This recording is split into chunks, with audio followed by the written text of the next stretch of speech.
Samsul Fatah Fikri. Jadi kebetulan kedatangan tamu. Beliau ini adalah Pak Tarmiji, wartawan Harian Terbit. Harian Terbit itu adalah kantor berita pertama yang ada di Indonesia. Sekarang bagaimana Bapak Tarmiji? Kabarnya Bapak sekarang? Kabarnya baik. Tapi sekarang saya tidak lagi di Harian Terbit. Saya sudah membuat media sendiri. Namanya Tabloid Muslim. Harian Muslim. Sudah lama saya tidak, sudah 8 tahun. Sudah 8 tahun berarti tidak di Harian Terbit lagi. Berarti media Pak Tarmiji sekarang media Muslim. Ya, Muslim. Jadi pada kesempatan ini kita ingin berbincang-bincang karena ini Bapak Tarmiji ini walaupun begini pengalamannya di PES sudah begitu lama. Bagaimana menurut Bapak melihat kondisi Aceh sekarang? Ya, kita kecewalah dengan pemimpin Aceh ya. Sudah 15 tahun damai, ternyata kondisinya tidak membaik.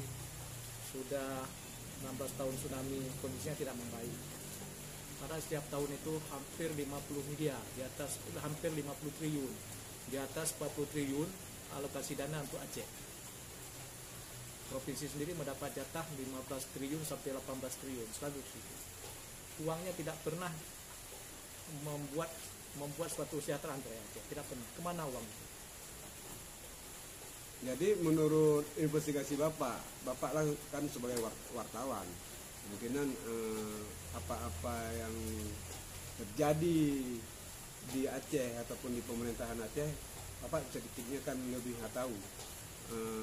Saya sebenarnya tidak terlalu berpikir terhadap banyaknya uang, banyaknya duit, karena kesalahan cara mengelola uang itu juga dibutuhkan orang-orang yang punya kapasitas dan kapabel di dalam memimpin Aceh ini.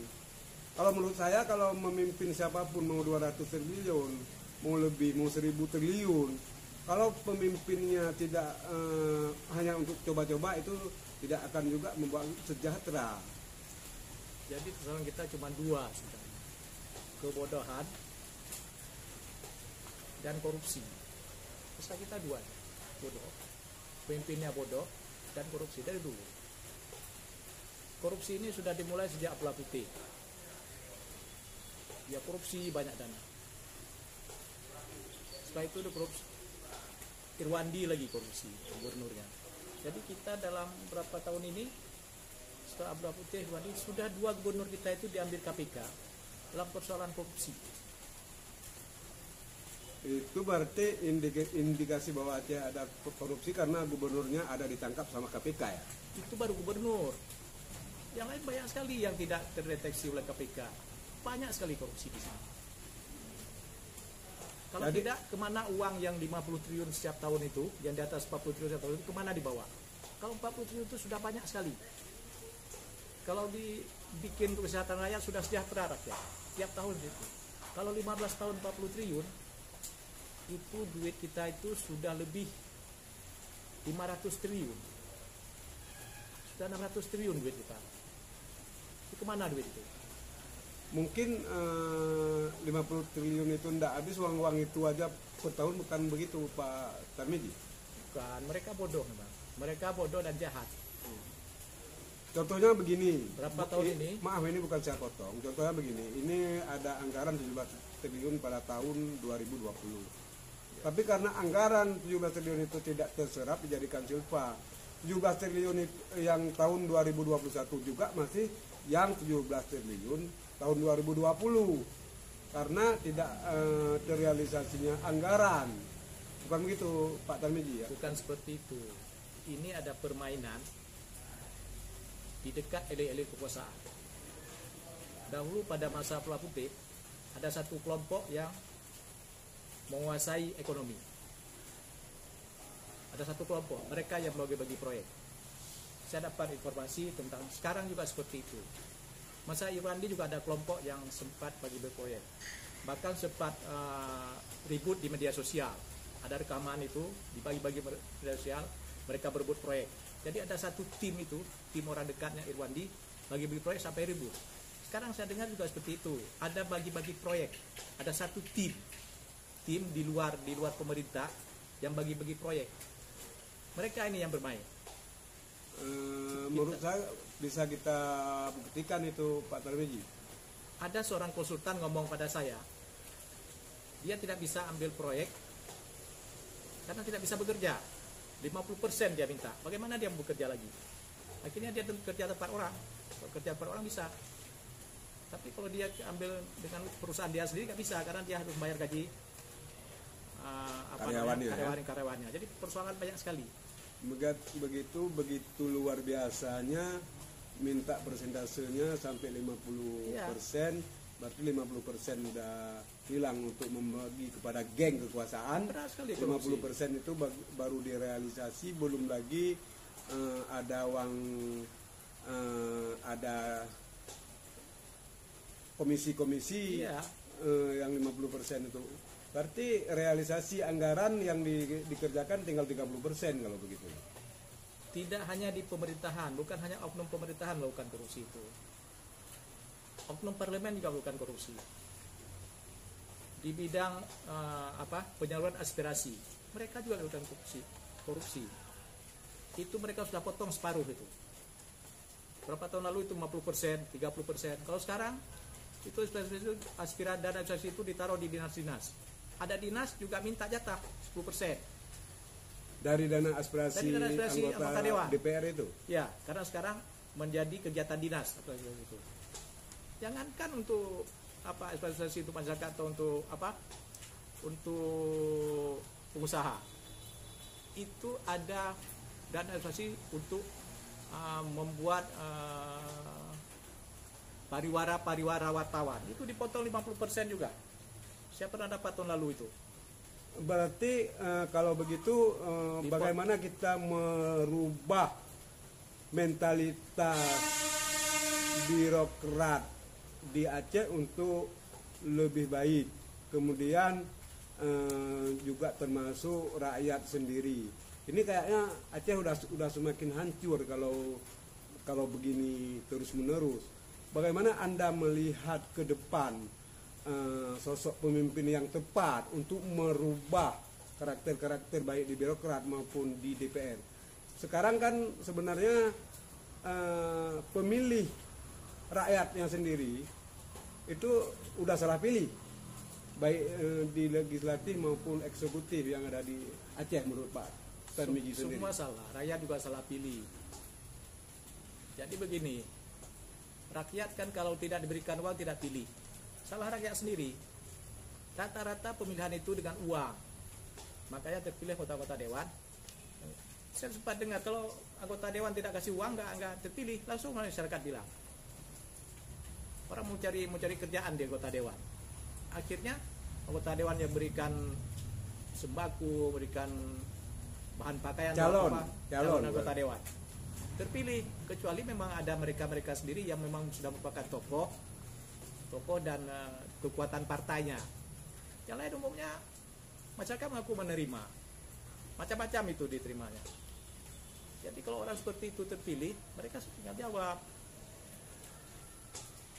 Setelah mereka duduk itu, mereka nggak pikirkan rakyat lagi. Dulu rakyat tipu mereka katanya, sekarang mereka tipu rakyat. Itu kata mantan anggota dewan. Jadi balan ya. Susah karena pemimpin sekarang itu cerminan daripada rakyat kita sendiri. Rakyat Aceh sendiri akhlaknya sudah tidak bagus.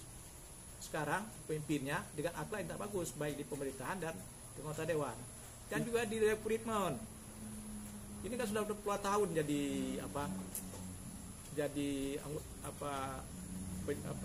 pegawai pemerintah PNS itu. Mereka itu ada yang berangkat dari honorarium, ada yang melalui tes. Justru yang muncul itu bukan orang-orang terbaik, bukan orang-orang yang terbaik di kampusnya, bukan orang yang akhlaknya terpuji. Coba lihat, kenapa tiba-tiba mereka bisa menjadi PNS. Ini baru berapa tahun, 5 tahun, 2 tahun sudah mereka sudah bisa beli rumah di Perumnas atau di BTN, sudah punya mobil. Berapa gaji mereka itu untuk isi bensin mobil aja 100.000 satu hari? Berapa gaji mereka? Ya, Bagaimana mau mereka bayar pajaknya? Apa mau mereka makan? Jadi susah sekarang saya lihat. bukan saya potong Pak Tar.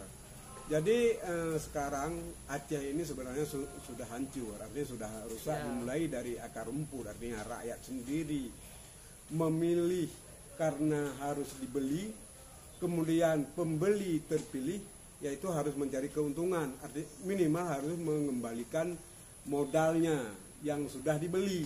Ya, Kalau begini, bagaimana ada tanggapan lain untuk merubah mulai dari rakyat, dari pemilih ke yang dipilih, kemudian baik di eksekutif maupun legislatif.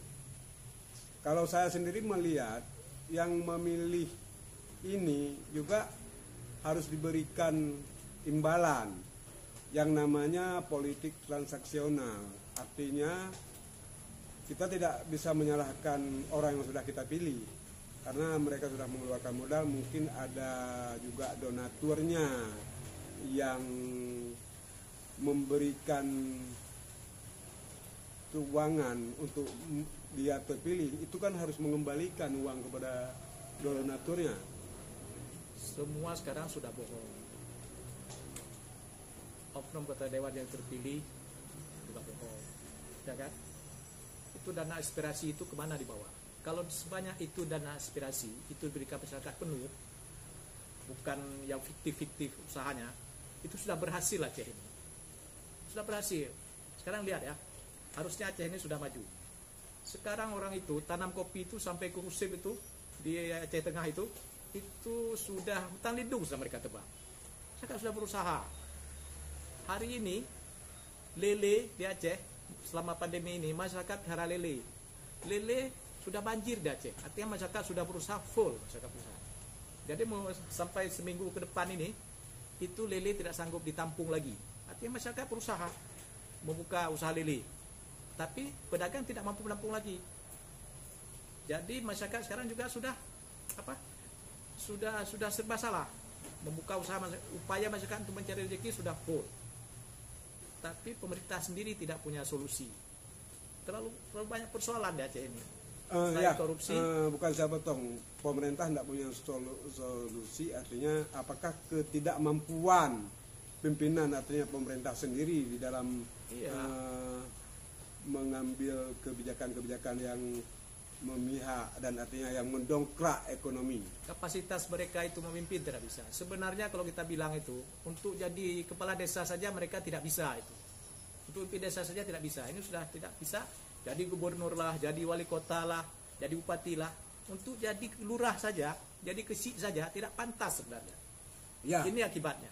Artinya pemimpin kita di Aceh adalah pemimpin yang coba-coba. Ya bukan coba-coba, mereka tidak coba-coba. Mereka sudah pasti ingin jadi pemimpin. Jadi dengan pemerintahan yang demokratis. Enggak, artinya coba-coba, mencoba-coba menjadi gubernur, mencoba-coba jadi wali kota, mencoba-coba jadi bupati. Tidak, mereka sudah persiapkan diri seperti itu. Tapi mereka, kapasitas mereka untuk membangun itu, sebenarnya jadi lurah pun tidak bisa. Tidak sanggup mereka. Artinya pemimpin coba-coba itu dong. Ya, tidak, mereka tidak coba-coba. Mereka memang sudah mendapatkan kursi kepemimpinan lewat sebuah proses yang demokratis. Walaupun ada bagian-bagian dari money politik, itu lain lagi ceritanya. Dan mereka memang tidak mampu. Kalau mereka mampu, rakyat Aceh ini sudah sejahtera. Coba lihat saja, mungkin sudah lebih 500 triliun dalam 15 tahun ini uang yang mengalir ke Aceh. Sejak Pulau Putih itu Aceh banyak sekali uang. Dan uang itu semua dialokasikan, disimpan pada Bank Aceh. Sudah banyak sekali uang itu. Yang hidup sejahtera bukan mereka. Bukan aja hidup sejahtera. Kita lihat yang hidup sejahtera dan punya rumah mewah. Mantan Direktur Bank Aceh Aminullah. Rumahnya di Lampase. Ya kan? Mobil banyak rumah dia. Ada lapangan football lagi. Ada lapangan apa namanya itu? Semacam lapangan bola kecil. Rumahnya mewah. Sekarang dia jadi wali kota pada Aceh. Artinya Aminullah itu dari Bang Aceh saja sudah kaya. Apakah dari itu dari semua pendapatan gaji Bang Aceh? Itu dari rumahnya saja sudah mewah sekali. Irwandi, dia bangun rumah di Lamprit. Itu kan perumahan dinas itu. Perumahan dinas, perumahan mantan pejabat yang diangkat oleh Ali Hashmi pada tahun 57 dulu. Yang didatangkan dari berbagai wilayah di Indonesia. Itu rumah dinas yang didem sekarang. Dia bisa punya rumah besar di situ. Sekarang rumahnya juga sudah menembus dari Jalan Salam sampai ke Jalan Mujair. Artinya apa itu memang didapatkan oleh Irwandi selama dia menjadi gubernur sampai punya kolam renang.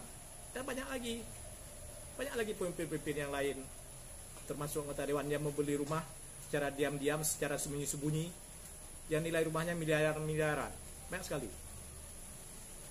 Ada sebuah rumah itu di desa Ciot Masjid, rumah Bidi Balis. Dulu saya pulang, saya lihat itu rumah itu selalu ada bendera Partai Demokrat. Saya bingung semua, rumah siapa itu? Kemudian rumah itu sekarang sudah diperluas halamannya, sudah diperluas.